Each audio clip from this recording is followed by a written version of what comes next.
Well, Doctor Who was good. Again.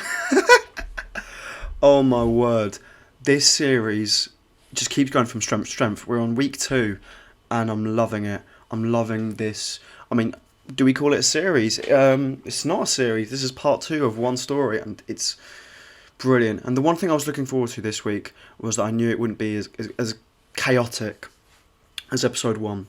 As I knew episode 1 had the job of not only beginning the story but planting the seeds of every single plot thread, and I knew this episode wouldn't be following every single plot thread. It would follow 1 or 2 or 3, and it followed 3, kind of 2 really.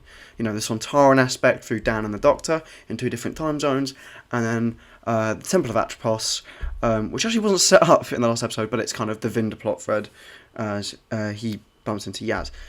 And I'm really excited to understand what's going on with time and everything and all this. It's all really exciting.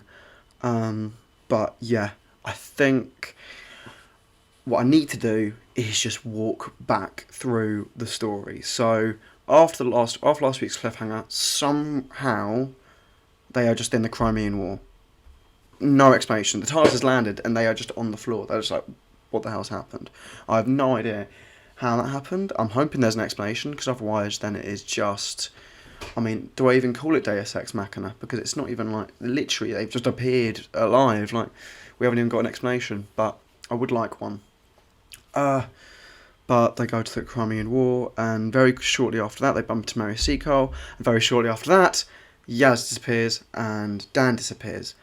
And that was very interesting, seeing how this, is affecting time, and it was all temporal and everything, and I'm just really liking this episode and this series so far. It's really... it's what I want from Doctor Who. Just really ambitious storytelling, playing around with time. I thought this would be the Sontarans are in the Crimean War. No. The Sontarans were the Crimean War. That's genius. And just instead of Russia, you just have Sontar, which is genius. I love that. And the Doctor's just got to deal with time and fix it. And she can't fix it because she's not gone to the root of the problem. She's just kind of had to stop them from winning the Crimean War, which is brilliant. And you get a return of Dan Starkey, who's not playing Strax. He plays the Sontaran, which is imprisoned by Mary Seacole at her British hotel in Crimea. And I think he does well. I think the Sontarans are good in this story. Obviously, this is a mainly Sontaran story. I mean, still, it's all connected to the series. I can't imagine myself going back to the series when it's finished and watching either of the first 2 episodes without going on and watching the rest. This is very much a series which I will binge in one sitting and not in 5 separate ones, I don't think. But the Sontarans were good in this episode, I thought. Obviously, the whole... they're very consistent. They are... I mean, Chris wrote them as they are. They're, obsessed with war. They are strategic geniuses when it comes to war, to the point where, oh, look, they've hidden their entire battlement away from the British soldiers, and they pretty much do the charge of the Light Brigade, which was a historic moment where, British soldiers were completely slaughtered. But this time it's by Sontarans. They do get put over a little bit easy, the Sontarans, by the Doctor, but still, it's a smart way of defeating the Sontarans, which hasn't been done before. It's a clever writing, because you've come up with a weakness which is brought up a lot throughout stories, the whole Provic Vent thing. But it's usually just brought up as, just hit them on the back of the net and take them out. But using that to resolve the story as the fact that they have Provic Vents mean they're fed through them. Therefore, we can take out their fuel. They will, they'll be stuck and they'll have to leave, because they won't be able to stay on Earth too long, which is very smart from the Doctor. Obviously, the commander, who is a massive arsehole, I've just got to say, and is written to be that kind of like army arsehole, which is very Doctor Who, very New Who. I can imagine certain YouTubers, Nerdrotic, having an issue with that because he is a white male. But to me, no, it's very typical of Doctor Who to display an army general as, a pompous, very kind of narrow-minded idiot who doesn't listen to advice until they are clearly proven wrong, and they should listen to the Doctor. You know, the only kind of army-esque figure in Doctor Who history which isn't displayed in such a way is the Brigadier, because it's the Brigadier. But yeah, I thought Mary Seacole was a really good, nice historical figure to put into the story. I thought she was really nice. I don't know the actress, but she did a really good performance. And from what I understand of the Crimean War, it was fairly historically accurate on her part, not the Sontaran part. But yeah, I do like that part of the story.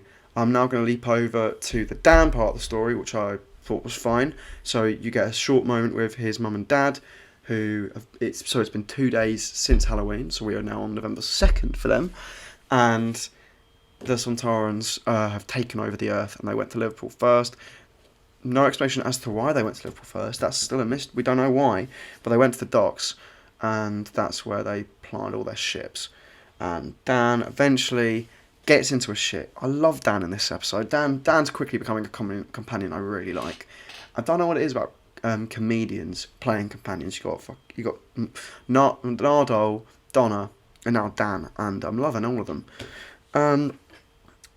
Bradley Walsh maybe technically, but as Graham, but I think I love Graham that much. He's all right, but like that aspect of the story, Dan's part of the story, he was really good. You know, and what I like is the execution. Let me pronounce it right. The execution scene. Where he's hiding away from the Sontarans and he sees 3 humans shot down. You know, you don't need to show it. Just, knowing he's ducking and you know it's happening actually sets up the Sontarans a bit more serious than they're usually treated, which is something I like. I like villains to have a certain aura of them where, there is a fear aspect, and there should be with the Sontarans. They should be treated seriously. Traditionally, they are seen more of a jokey villain, but they can be both. They are incredibly serious and laughingstock. Amongst fandom, but they're a really good villain, and I'm glad they're being used, as I've always wanted them to come back. But Dan obviously somehow ends up talking to the Doctor through time, from one Sontaran ship to another over in a 200-year gap, and then as well the Doctor, not the Doctor, Dan bumps up with Carvanista. Carvanista saves him, and they exit through the waste tube out of the ship and land in the Liverpool docks. And then Dan reunites with the Doctor. I'm really loving him. I think John Bishop's done an excellent job. Carvanista, in his short part of the story, was great. I thought the Doctor was fabulous in this story. I thought Jodie Whittaker was really good. Yeah, everything from the Sontaran plot thread was as I wanted it to be, and I was really interested. And as I said at the beginning of this review, I was really glad that the episode slowed down. The story slowed down compared to last week. Last week was great because it was crazy and it was manic, and all it was doing was hyping me up for the series. This slowed down, didn't explain the Flux, but it's made me ask different questions the last week, because I'm like, did the Flux teleport them there? Because the same thing happened to Vinda, so what's going on? But now we are going to go into the Temple of Atropos part of the story. So just after the opening credits, we have Vinda appear in the Temple of Atropos, being told he needs to repair something, and being shown the Muri, which are 6, I think, figures, at least, or people, not statues, just people on this circle, which you can only envisage once you're within a close proximity of them. And this is they are apparently like protecting time and overseeing time, which to me sounds very much like what the Time Lords are traditionally supposed to do, like, the Celestial Intervention Agency. But this really does make me think these people have been maybe put here by the Division or put here by the Time Lords in ancient Gallifreyan history. This definitely does. The Atropos will have a really important part in the continuation of the Timeless Child arc. But this is also set on something called the planet Time, which is supposed to not exist. And the Doctor says there's a temporal reading of 0, meaning there is like no year, no time. They are not in a year, which I think is really cool. And it's high concept, really ambitious storytelling, which is really good. And this is all written by Chris Chibnall, and he's doing a good job. This is really good. Like, I've never liked really that many stories he's written for Doctor Who before he was showrunner and as showrunner, but I'm really liking this, and if this is how he plans to finish off, then fair play, Chris. You're doing a final lap of honour. Well done. But really high concept stuff. We keep hopping back to them, Vinda and Yaz, because Yaz get sat up there. As well, we bump into, I think his name's Joseph Williamson. I think that's the name of the character. The Victorian philanthropist who was digging tunnels, who we see at the start of last episode. He's there for about 5 seconds. And the fact they show him only a little bit makes me intrigued more, I'm more intrigued thinking, how important is he to this plot? Because we're getting glimpses of him in the first 2 stories, so how crucial is he? Because I'm starting to think he might be very crucial to this whole Flux thing, because he clearly knows something about the Flux, because I think that's what he's talking about in episode 1. But we'll have to just wait and see. I doubt he'll have a part to play in the next episode, maybe the episode after that, not too sure, but still really good. So Yaz and Vinda catch up. They are trying to chat and find out what to do. They don't understand what to do in the Temple of Atropos until Swarm and Azure show up with a character who we haven't seen before, who they've clearly picked up, who they traditionally work with, called Passenger, who doesn't talk and is some giant beefy kind of figure like their bodyguard. And the scene where Vinda tries to shoot Swarm and he keeps zapping away is brilliant. Like, I'm slowly but surely loving Swarm and Azure as villains. Mainly Swarm, as he seems to be the one in charge. They're both fabulous, and I can see myself at the end of the series seeing them as some of my favourite villains in the show, the way they're being portrayed. And it's just so fantastic. The scene where Swarm first appears and talks to Yaz, goes, Yasmin Khan, he clearly knows everything, and then he knows what she's written on her hand, which I deciphered very quickly. At the start of the episode, she obviously looks in her hand and it says WWTDD, and I was very proud of myself when instantly I went, what would the Doctor do? Because that's exactly what like most companions would think in that scenario anyway, so it wasn't too hard to decipher. But the way Swarm knew Vinda and he knew things about Yaz just kind of brings him more up as a really, really good villain. And what he does to Yaz at the end of the episode, and Vinda, by using them to fix the Mori and chuck time through them, really sets up the next episode greatly, as it seems to be an episode which is set up around time, messing around with time. I think you see a shot at the end of the trailer with the Weeping Angel, with Yaz in a police car, so clearly it's going through like her mind and her time and her history maybe, and each different character's history. I'm not too sure, but I'm really excited for next week, because next week looks even more ambitious, and I'm loving this series so far. I've gone through the performances. I think everyone in this story was stellar.